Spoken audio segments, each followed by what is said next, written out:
Je me souviens précisément du moment où tout a commencé à changer. Claire venait de rentrer de la salle de sport, le visage rayonnant, comme si elle était au sommet du monde. Elle n'a même pas dit bonjour, comme elle le faisait autrefois. À la place, elle m'a lancé un demi-sourire et s'est dirigée directement vers la cuisine. Je suis resté là, immobile, essayant de comprendre quand il était devenu normal pour nous de ne plus vraiment parler.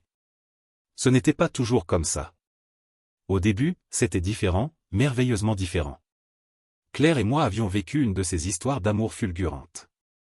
Nous nous sommes rencontrés lors d'un barbecue chez un ami commun à Bordeaux. Dès notre première conversation, ça a tout de suite collé. Elle avait un esprit vif, et j'aimais ça. J'avais 30 ans, comptable, une vie plutôt stable. Elle était un peu plus jeune, travaillait dans le marketing, débordante d'énergie. Très vite, nous passions presque tous nos jours ensemble. 3 ans après notre rencontre, nous nous sommes mariés, dans une petite église près de Toulouse. À l'époque, ça semblait être la bonne décision pour nous deux. Nous n'avions pas de grands projets de famille nombreuse ou de maisons luxueuses, juste l'envie d'une vie simple et confortable ensemble. Après notre mariage, Claire a décidé de faire une pause dans sa carrière. Elle disait vouloir se consacrer à nous, profiter de notre temps ensemble sans le stress de son travail. Je gagnais assez pour nous deux, alors je n'y ai pas réfléchi à 2 fois. Pour moi, c'était temporaire. Je pensais qu'elle reprendrait le travail quand elle serait prête. Nous avons racheté une petite maison à la périphérie de Lyon, rien d'extravagant, mais c'était la nôtre. Nous avions quelques économies, juste assez pour nous sentir en sécurité, sans vivre au-dessus de nos moyens. Au début, tout semblait aller bien. Claire avait l'air heureuse, et moi aussi. Nous cuisinions ensemble presque tous les soirs, regardions des séries françaises à la mode, et partions en week-end dans des coins comme la Provence ou le Pays Basque. Je ne voyais pas d'inconvénient à assumer plus de responsabilités au travail, car je me disais que je le faisais pour nous. Mais peu à peu, les choses ont commencé à changer. Claire s'est désintéressée des activités que nous faisions ensemble. Au début, j'ai mis ça sur le compte d'un besoin d'espace, ce qui est normal dans tout mariage, non? Mais son besoin d'espace s'est transformé en longues journées passées dehors avec des amis ou des heures à la salle de sport.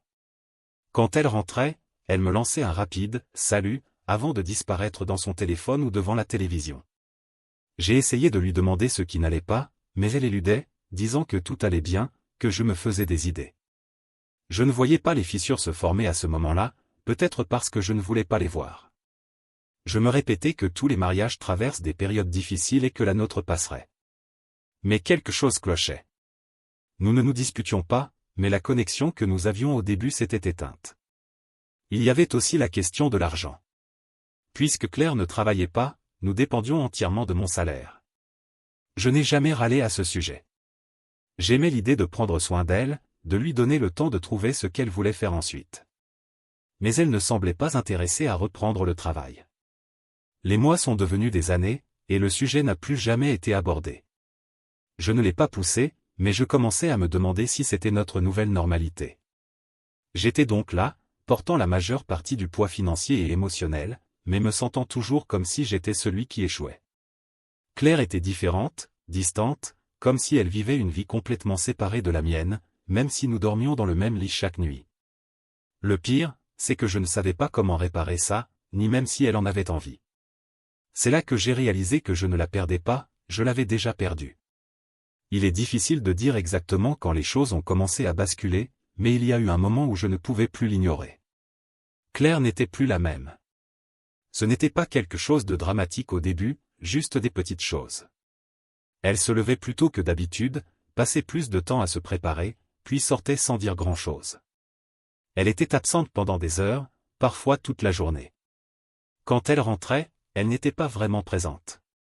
Je lui demandais comment s'était passée sa journée, essayant d'engager la conversation, mais ses réponses étaient courtes, comme si elle ne voulait pas me parler. J'ai remarqué qu'elle passait beaucoup de temps à la salle de sport, ce que je trouvais bien au début. Qui ne veut pas rester en forme? Mais c'était devenu excessif. Elle y allait presque tous les jours, parfois 2 fois par jour. Au début, je n'y ai pas trop pensé. Je me disais qu'elle avait trouvé un nouveau passe-temps pour s'occuper, vu qu'elle ne travaillait pas. Mais même quand elle n'était pas à la salle, elle n'était pas à la maison non plus. Elle était toujours dehors avec des amis, du moins c'est ce qu'elle disait. Je ne l'ai pas interrogé. Peut-être aurais-je dû. Ensuite, il y a eu la distance physique et émotionnelle. C'était comme si elle avait construit un mur entre nous. Elle n'était plus affectueuse, plus de câlins spontanés, plus de baisers, plus de discussions tard dans la nuit au lit. Quand j'essayais de me rapprocher, elle me repoussait. Je lui demandais si quelque chose n'allait pas, si elle était malheureuse ou stressée, mais elle me donnait toujours la même réponse, « Tout va bien, tu te fais des films. » Mais je ne me faisais pas des films. Les choses changeaient, et je le sentais. Un soir, elle est rentrée plus tard que d'habitude. J'avais préparé le dîner, comme d'habitude, mais ça n'avait pas l'air de l'intéresser. Elle a dit qu'elle avait déjà mangé et est montée directement à l'étage, sans explication ni excuse. Je suis resté assis à table, seul, fixant l'assiette vide devant moi, me demandant ce qui se passait.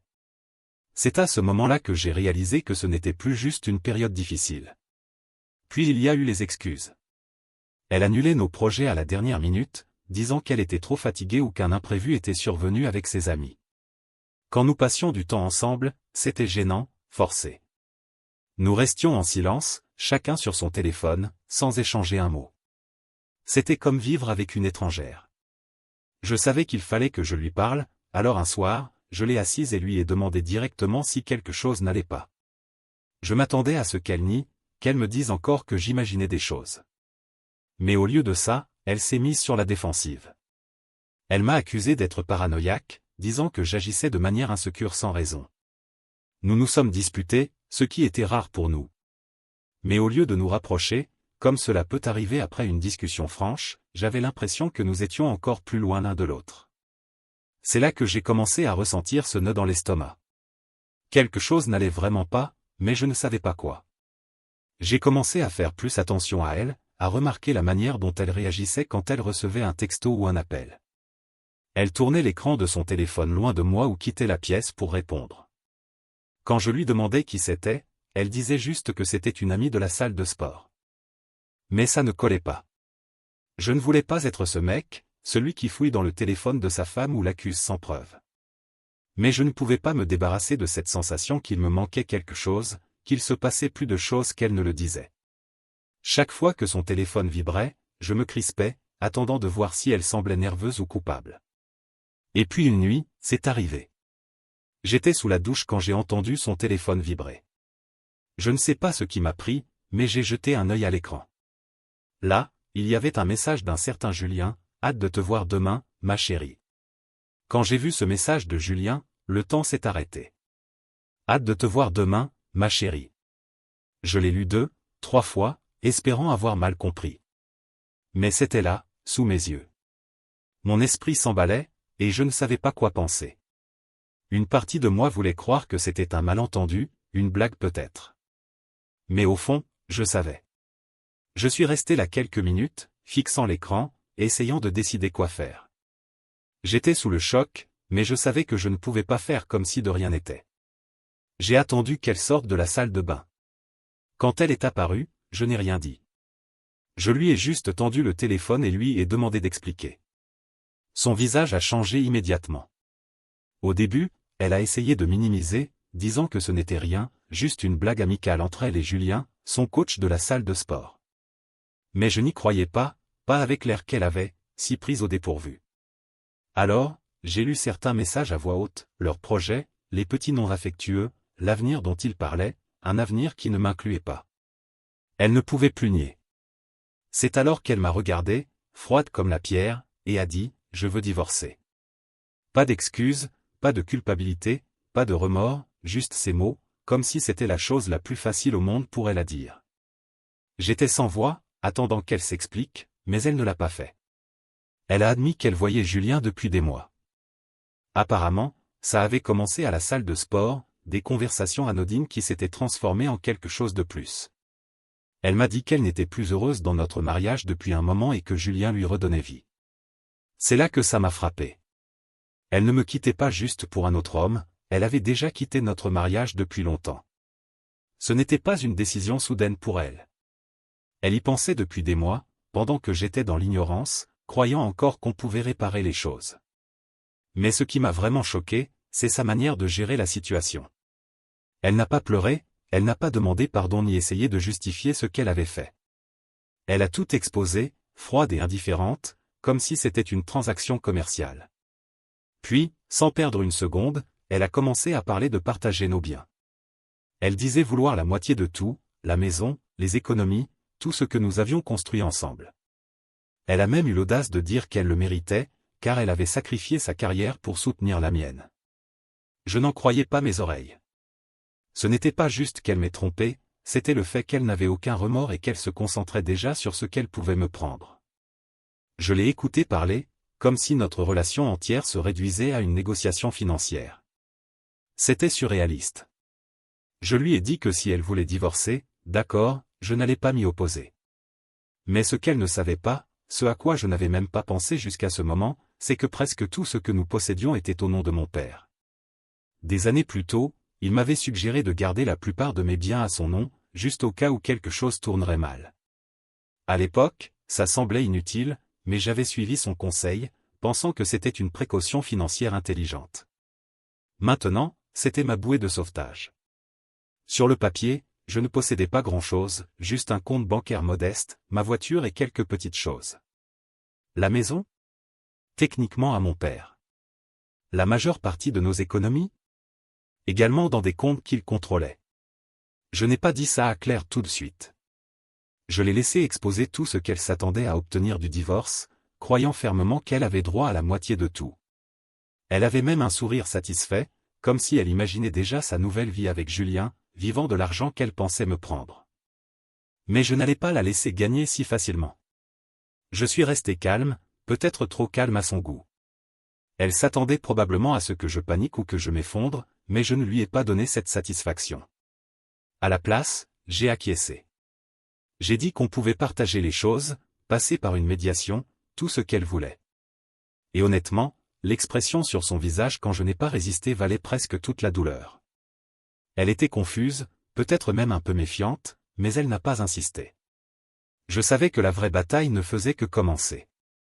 Dès que Claire m'a dit qu'elle voulait divorcer, c'était comme si elle avait enclenché une vitesse supérieure. Quelques jours plus tard, elle a reparlé de la répartition des biens. Elle était confiante, presque trop confiante. C'est là que j'ai réalisé qu'elle pensait vraiment repartir avec la moitié de tout. Elle voulait la maison, la moitié des économies, et a même mentionné une pension alimentaire, ce que je trouvais ridicule. Je l'avais soutenue pendant des années pendant qu'elle restait à la maison, et maintenant elle pensait avoir droit à encore plus. Mais je suis resté calme. Je n'ai pas argumenté. J'ai hoché la tête pendant qu'elle exposait ses exigences, sachant qu'elle n'avait aucune idée de ce qui l'attendait. Comme je l'ai dit, mon père est un homme intelligent. Il y a des années, il m'avait conseillé de mettre la maison à son nom et de garder mes économies importantes dans des comptes qu'il contrôlait. À l'époque, ça ne semblait pas nécessaire, mais j'avais suivi son conseil parce que ça semblait logique financièrement. C'était une manière de me protéger en cas de problème, que ce soit une dette, des soucis légaux, ou, dans ce cas, une épouse infidèle. Quand Claire s'attendait à repartir avec la moitié de tout, elle allait avoir une mauvaise surprise. La maison? Au nom de mon père. La majorité des économies? Pas à moi. Ce qu'elle ne savait pas, c'est que les seules choses à mon nom étaient un compte bancaire modeste, ma voiture et quelques petits actifs. Sur le papier, je n'avais pas grand-chose à lui donner. Mais je ne lui ai pas dit tout de suite. J'ai pensé qu'il valait mieux laisser les avocats s'en charger. J'ai accepté la médiation pour garder les choses simples et éviter une bataille judiciaire interminable. Claire était enthousiaste. Elle pensait que la médiation signifiait qu'elle pourrait entrer, faire ses demandes et repartir avec une grosse part de mes biens. Elle agissait déjà comme si l'argent était à elle. La première séance de médiation a été un désastre pour elle. Mon avocat et moi sommes arrivés préparés, avec tous les documents nécessaires montrant exactement ce qui était à mon nom et ce qui ne l'était pas. Claire et son avocat semblaient confus au début, puis, quand ils ont réalisé à quel point j'avais peu sur le papier, leurs visages se sont décomposés. C'était presque comique de voir son avocat s'agiter, essayant de comprendre la situation. Il n'avait aucune idée que la maison et la plupart des économies appartenaient légalement à mon père. Le sourire confiant de Claire a disparu. Elle a essayé de plaider qu'elle avait droit à plus, car elle avait sacrifié sa carrière pour moi. Son avocat a continué à insister, disant qu'il devait y avoir des actifs cachés quelque part. Ils ont même suggéré que je mentais sur mes finances, ce qui n'était pas vrai. J'avais tout donné, exactement tel que c'était. Je n'avais rien caché, je n'avais simplement pas ce qu'ils pensaient. C'est alors que l'attitude de Claire a changé. La façade calme et détachée qu'elle affichait avant a disparu. Elle a commencé à s'énerver, m'accusant de cacher de l'argent, disant que je l'avais trompée en lui faisant croire qu'on avait plus que ce que j'avais dit. Mais tout était là, en noir et blanc. La vérité, c'est que j'avais toujours maintenu un profil financier bas. Nous vivions confortablement, mais modestement, et je ne lui avais jamais donné de raison de penser qu'on n'avait plus que ce que je disais. Après cette séance, les choses sont devenues plus laides. Claire a engagé un avocat plus agressif, du genre qui veut soutirer chaque centime possible de l'autre partie. Ils ont déposé motion après motion, essayant de fouiller dans mes finances, mais ils se heurtaient à un mur à chaque fois. Mon avocat s'assurait que tout était transparent et légal. Il n'y avait rien à trouver, car je ne cachais rien. Puis ils se sont tournés vers mon père, essayant de l'impliquer, prétendant qu'il m'avait secrètement transféré de l'argent ou que j'utilisais ses comptes pour cacher des actifs. Ça m'a vraiment mis en colère. Mon père n'avait rien à voir avec ça, et le traîner dans notre divorce était un coup bas. Heureusement, mon avocat a rapidement mis fin à ça. Légalement, il ne pouvait rien faire pour toucher au bien de mon père. Mais ça montrait à quel point Claire était désespérée. Elle ne se souciait plus du mariage. Tout ce qu'elle voulait, c'était l'argent qu'elle pensait mériter. Peu importe à quel point elle insistait, elle n'allait pas l'obtenir. Je n'allais pas la laisser prendre ce qui n'était pas à elle. Après l'échec de la première séance de médiation, les choses entre nous ont rapidement dégénéré. Claire était furieuse. Elle ne pouvait pas accepter qu'elle n'obtiendrait pas ce qu'elle pensait mériter. Son avocat continuait à lancer des accusations, disant que je cachais de l'argent et manipulais la situation, mais c'était absurde. Tout était exactement comme je l'avais dit. La plupart des gros actifs n'étaient pas à mon nom, et légalement, ils n'avaient aucun droit dessus. Mais ça n'a pas arrêté Claire. Elle a engagé un comptable judiciaire pour enquêter davantage, convaincue qu'il y avait un trésor caché quelque part. Honnêtement, je n'étais même pas inquiet au début. Je pensais qu'il trouverait peut-être une petite erreur que je n'avais pas vue, mais après avoir parlé à mon avocat, il était clair qu'il n'allait rien trouver, car il n'y avait rien à trouver. Toutes mes finances étaient transparentes, tout ce que j'avais déclaré était exact. Pourtant, je savais que ça allait rendre le processus de divorce plus long et plus douloureux. Claire s'accrochait à des chimères, et son désespoir commençait à se voir. Ce qui m'a vraiment marqué pendant cette période, c'est la manière dont Claire essayait de se faire passer pour la victime. Elle racontait à tout le monde, nos amis, sa famille, même sur les réseaux sociaux, que je l'avais manipulée financièrement, que je lui avais caché de l'argent et que je l'avais laissé sans rien. Elle est même allée jusqu'à dire que j'étais contrôlant pendant notre mariage, ce qui était un mensonge complet. Je ne l'avais jamais contrôlée. Elle faisait ses propres choix, y compris celui de ne pas travailler et de passer ses journées à la salle de sport. Mais dans son récit, tout faisait partie d'un grand plan de ma part pour la piéger. C'était dur d'entendre ça de la part d'amis communs. Certaines personnes, que je pensais mieux nous connaître, ont commencé à me questionner, se demandant s'il y avait une part de vérité dans ce qu'elle disait. Elle était douée pour jouer la victime, et pendant un moment, ça a marché. Mais nos amis les plus proches savaient mieux. Ils voyaient à travers ces histoires et savaient que je n'étais pas ce genre de personne. Pourtant, le mal était fait. Certains ont pris son parti sans même me demander ce qui s'était vraiment passé. Et puis, il y avait les publications sur les réseaux sociaux.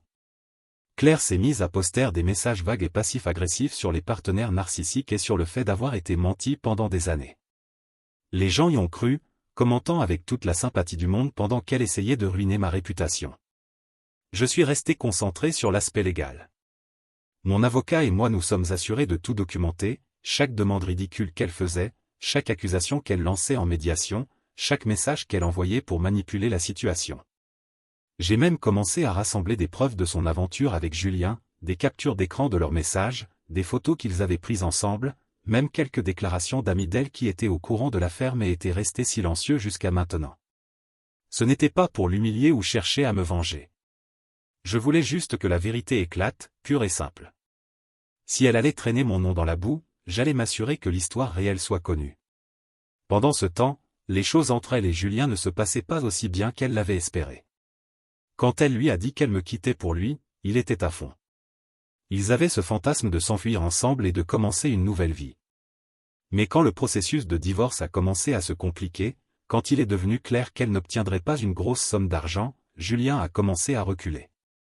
Il n'était pas aussi investi qu'elle le pensait. D'après ce que j'ai entendu, il a commencé à perdre des clients à la salle de sport à cause du scandale. Apparemment, les gens ne voulaient pas travailler avec un coach personnel impliqué avec une femme mariée. Le rêve de Claire d'une nouvelle vie avec Julien a commencé à s'effondrer. Il n'était pas prêt à assumer ses bagages financiers, et elle a commencé à réaliser que ce n'était peut-être pas le conte de fées qu'elle imaginait. C'était presque pathétique de la voir s'agiter. Elle avait fait exploser sa vie en s'attendant à ce que tout se mette en place, et maintenant tout s'écroulait autour d'elle. Quant à moi, je suis resté concentré. Je n'allais pas laisser ces manipulations ou ces tentatives de me salir me détourner de ce que je devais faire. J'allais aller jusqu'au bout, peu importe le temps que ça prendrait. Quand nous sommes enfin arrivés au tribunal, je savais que les choses allaient devenir compliquées. Claire avait passé des mois à traîner ce divorce dans la boue, et j'étais épuisé. Mais j'étais aussi prêt. J'avais passé tellement de temps à rassembler des preuves, à travailler avec mon avocat et à m'assurer que chaque détail était en ordre. Il n'y avait aucune chance que je la laisse repartir avec plus qu'elle ne méritait. Claire a été la première à témoigner. Elle est montée à la barre comme si elle allait donner la performance de sa vie, et c'est exactement ce que c'était, une performance. Elle a commencé à pleurer presque immédiatement, racontant au juge comment je l'avais menti tout au long de notre mariage, comment j'avais manipulé ses finances et comment elle avait tout sacrifié pour me soutenir. Elle s'est dépeinte comme une épouse parfaite et dévouée, prise au dépourvu par le divorce et laissée sans rien.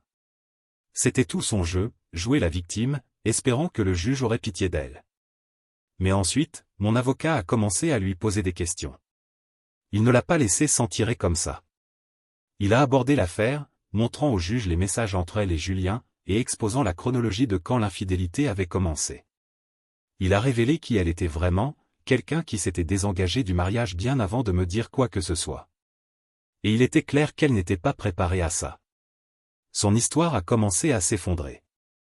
Elle a essayé de minimiser, disant que l'affaire était juste une erreur et n'avait rien à voir avec pourquoi elle voulait divorcer, mais à ce stade, il était trop tard. Le mal était fait. Quand ce fut mon tour de témoigner, j'ai gardé les choses simples. Je ne voulais pas passer pour amer ou vengeur. Je me suis contenté des faits. J'ai raconté au tribunal comment j'avais découvert l'affaire, comment Claire avait admis avoir trompé, et comment elle avait exigé la moitié de tout ce que nous possédions, même si la plupart n'étaient pas à mon nom. J'ai expliqué que j'avais essayé de régler les choses par médiation, que je n'avais caché aucun actif, et que tout ce que j'avais présenté était exact et légal. Je pense que le juge a apprécié que je ne cherche pas à la vilipender, mais je n'édulcorais rien non plus. J'ai clairement dit que je n'étais pas le méchant qu'elle dépeignait. Nous avons appelé quelques témoins aussi. Mon père a pris la parole pour expliquer que la maison était légalement à lui, que les économies dont Claire voulait sa part n'étaient pas à moi. Son témoignage a été crucial, car il a démoli tout son argument selon lequel elle avait droit à la moitié de tout. Ensuite, un de mes collègues a témoigné sur mon salaire et la structure de notre rémunération, montrant qu'il n'y avait aucun revenu caché ou paiement sous la table, comme l'avocat de Claire l'avait suggéré. Chaque angle qu'ils essayaient d'attaquer était couvert, et ils ne pouvaient pas trouver une seule faille dans l'histoire. Le juge a tout pris en compte, et je pouvais voir que le témoignage émotionnel de Claire ne l'avait pas autant influencé qu'elle l'avait espéré. Il a vu Claire dans son jeu. À la fin, le verdict était clair, Claire n'obtiendrait pas ce qu'elle pensait. Le juge a statué que la maison et la majorité des actifs ne lui appartenaient pas. La seule chose qu'elle a obtenue était une petite pension alimentaire, juste assez pour couvrir ses frais juridiques, mais loin du style de vie qu'elle pensait maintenir. Quand le juge a lu la décision, j'ai ressenti un immense soulagement m'envahir. Après des mois de stress, d'accusations et de peur de tout perdre, c'était fini. Le système avait fonctionné en ma faveur, et Claire n'allait pas obtenir ce qu'elle voulait. Elle a recommencé à pleurer, mais cette fois, ce n'était pas pour le spectacle. Elle était vraiment en colère, peut-être même choquée que les choses ne se soient pas passées comme elle l'espérait. Elle est sortie du tribunal en furie, criant que tout était injuste, que j'avais manipulé le système. Mais la vérité, c'est que je n'avais rien manipulé. J'avais simplement protégé mes intérêts légalement et financièrement, et maintenant c'était fini. Après le procès, je suis sorti du tribunal, enfin capable de respirer à nouveau. Mon téléphone explosait de messages d'amis et de famille, tous me félicitant pour l'issue. Ils savaient ce que j'avais traversé, et ça faisait du bien de savoir que ce chapitre de ma vie était enfin clos. Claire, en revanche, n'en avait pas fini. Elle a eu une crise en dehors du tribunal, hurlant devant une petite foule que j'avais menti, que j'avais ruiné sa vie. Mais personne ne l'écoutait vraiment. Même son avocat semblait fatigué de tout ça, comme s'il savait que ça n'irait nulle part. Elle n'avait pas l'argent pour faire appel, et tout le monde impliqué le savait. En m'éloignant, j'ai ressenti un mélange d'émotions. Du soulagement, bien sûr, mais aussi de la tristesse. Ce n'était pas ainsi que j'imaginais ma vie. J'avais aimé Claire autrefois. Nous avions une vie ensemble, ou du moins je le pensais. Mais cette vie était partie. Il était temps de tourner la page.